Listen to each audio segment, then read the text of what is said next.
Since the discovery of the Gospel of Mary at the end of the 19th century, the complex and mysterious character of Mary Magdalene can now be decoded.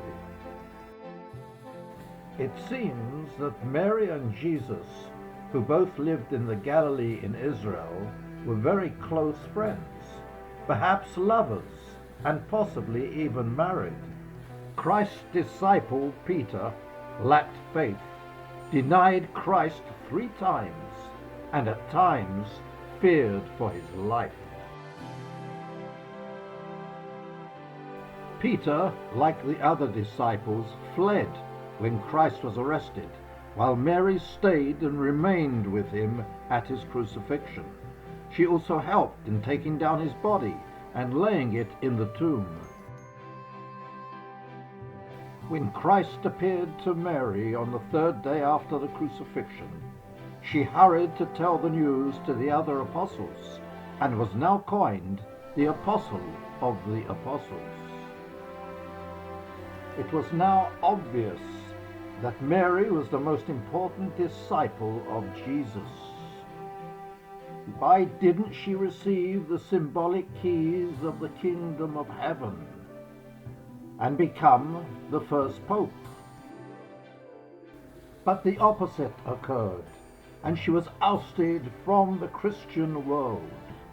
Gregory the Great, in his notorious Putsch, labeled Mary Magdalene as a prostitute and sinner.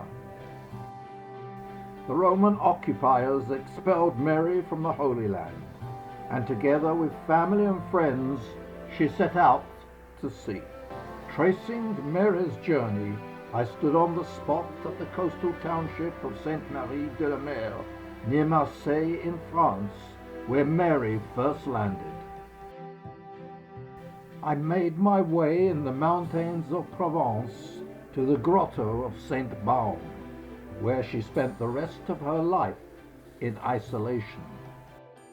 A short distance away, I came to the church, the Saint Maximin Basilica, where I stood at the shrine of Saint Mary Magdalene.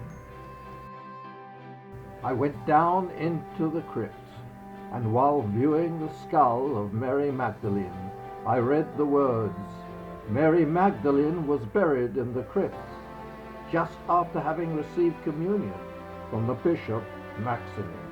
During the High Middle Ages, Mary Magdalene was rediscovered and rehabilitated.